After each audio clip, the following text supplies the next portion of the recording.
यार देखो, आज हम लोग बात करने वाले हैं कि कैसे 400 वाट वाला जो पैनल है, अगर आप इसे ले लेते हो गलती से तो आपको कितने एम्पियर का चार्जर लेना पड़ेगा।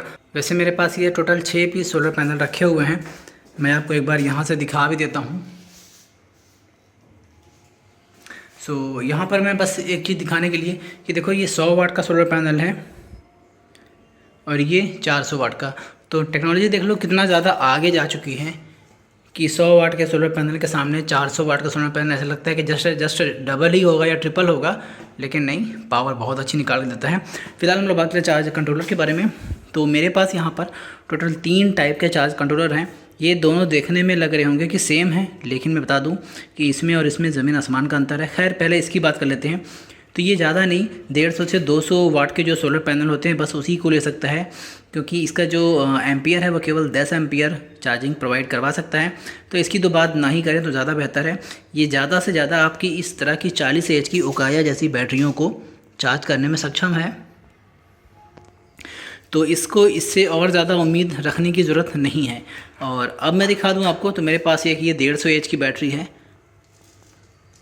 और ये एक मेरे पास 200 एच की बैटरी है और एक 150 एच की बैटरी इस गेट के बाहर है। मैं वो भी आपको दिखाई देता हूँ, जो कि यहाँ पर मैंने अभी छुपा के रखा हुआ है, बस ऐसे ही छत पर। तो अब यहाँ पर देख लो, पहले जो हम लोग बात कर रहे थे चार्ज कंट्रोलर के बारे में, वैसे रोशनी यहाँ पर थोड़ी कम है तो मैंने इसलिए लाइट लगाया हुआ है। तो अब देखते हैं इन दोनों के बारे में। इसको तो मैंने कह दिया कि ये वाला सिर्फ इसी के साथ कंपैटिबल है और ज़्यादा इसको यूज़ में लिया भी नहीं जा सकता, क्योंकि इसी के साथ ही ये गर्म होना स्टार्ट हो जाता है। मैं दिखाऊंगा आपको किसी दिन चार्ज करके इस बैटरी को। फ़िलहाल आप मुझे बता दीजिए कमेंट करके कि आपको ये चार्ज होते हुए देखना भी है या फिर नहीं। बाकी अगर ये देख लें तो ये अभी जस्ट मैंने हाल ही में लिया हुआ है। ये मात्र 10 एम्पियर का चार्ज कंट्रोलर है। यहाँ पर एक स्टिकर है जिसमें आपको देखने को मिल जाएगा रेटेड करंट देख लो 10 ampere, 12 volt, 24 volt auto selected होता है ये। बाकी 12 वोल्ट पर ये ज़्यादा से ज़्यादा 130 वाट के सोलर पैनल पर ये जा सकता है, जो कि ये वैसे तो है लूम सोलर का, बोलते हैं 120 वाट, लेकिन मुझे आज तक ये 100 वाट 95 वाट तक ही गया हुआ है। और इसी की जगह पर मेरे पास एक और पॉली पैनल है जो कि 100 वाट लिख करके देते हैं और वो सच में 100 वाट तक जाता है भाई, 95 98 तक जाता है वो। तो 120 कह करके 100 देना ठीक है, जैसी कंपनी की मर्ज़ी।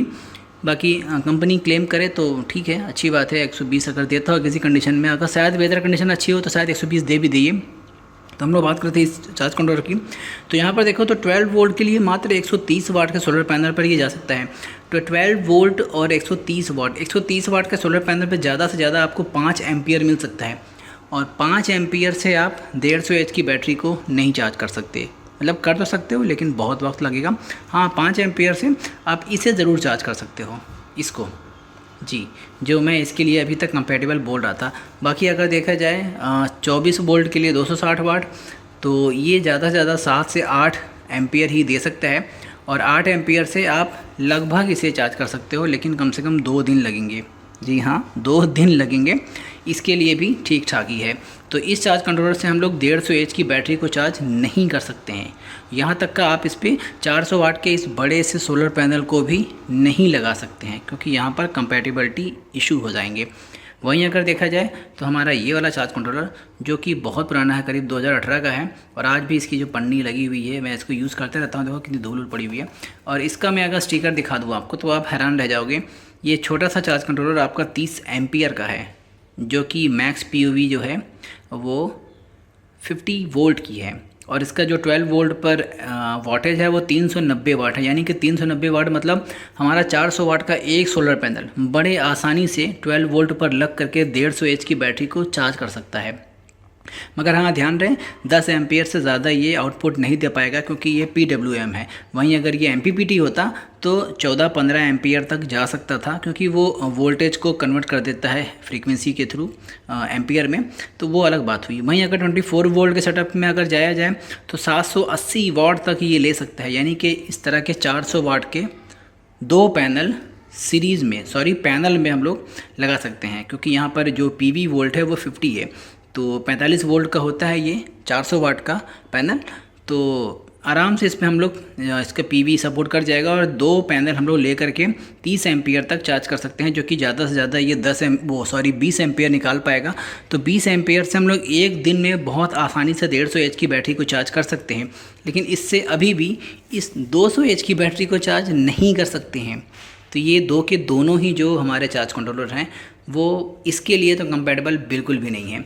यहीं पर मैं आपको दिखा दूँ, मेरा एक हाथ का बनाया हुआ इन्वर्टर है जो कि मात्र 250 वाट के आउटपुट को दे सकता है। अभी मैं कुछ घर में टेस्टिंग कर रहा हूँ, तो आप इसके बनावट से ही देख लो। मैं आपको दिखा भी देता हूँ थोड़ा सा कि ये हाथ का बनाया है कि नहीं।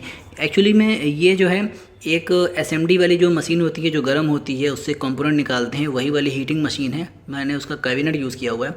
बाकी इसकी जो छेद है वो भी आप देख लो अनइवन है बिल्कुल।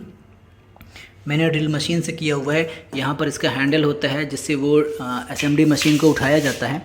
और मैं सामने से पीछे से दिखा दूँ आपको, तो पीछे से मैंने सिर्फ एक फ़ैन को ऑन करने का इसमें प्रोविज़न दिया है। यहाँ से फ़ैन ऑन होता है। देखो अभी आवाज़ स्टार्ट हो जाएगी एक बार। अभी मैं शोर के लिए बंद कर देता हूँ इसे। नहीं, बंद नहीं करेंगे, ज़्यादा शोर इसमें है नहीं। बाकी केबल भी देख लो बहुत छोटे छोटे। अभी यहाँ पर सब कुछ अस्त व्यस्त है क्योंकि यहाँ पर मुझे 24 वोल्ट का सेटअप बनाना है। तो बस अभी घर में लोड जो है वो चल जाए, इसके लिए मैंने ऐसा किया हुआ है। बाकी यहाँ पर जो होल्स होते हैं उसके एयर को बढ़ाने के लिए, कम करने के लिए इसमें इंडिकेटर लगे होते हैं पावर का, हीटर का, और उसी का स्विच होता है। तो आप देख लो सब कुछ वैसे का वैसा ही मैंने यूज़ कर लिया। यहाँ पर मैंने वाइट पीवीसी शीट लगा करके एलईडी बल्ब सारे अंदर ही डाल दिए हैं। तो आप समझ सकते हो कि किस तरीके से जुगाड़ चल रहा है। बाकी हाँ, 250 वाट के इस इन्वर्टर को मैंने इसलिए लगाया था ताकि मैं जान सकूं कि क्या 250 वाट मात्र से मेरे घर के सारे फ़ैन, बल्ब, टीवी चल सकती है। हाँ, मेरे घर का सिर्फ इतना सा ही लोड है कि इस इन्वर्टर पे वो चल जाता है। देखो अभी इसका जो बॉडी है वो आवाज़ कर रही है, देखो, देख रहे हो। इसीलिए मैं इसका फ़ैन बंद कर देता हूँ। तो ये हाथ का बनाया। हाँ देखो, 250 वाट से मुझे ये मालूम पड़ गया कि 250 वाट मात्र इन्वर्टर से मेरे घर का लोड चल सकता है। यानी कि 200 एच की बैटरी को मैं आराम से 15-16 घंटे चलाऊँगा, तब भी कोई दिक्कत नहीं होने वाली है। क्योंकि रात में मुझे करीब 14 घंटे का बैकअप चाहिए।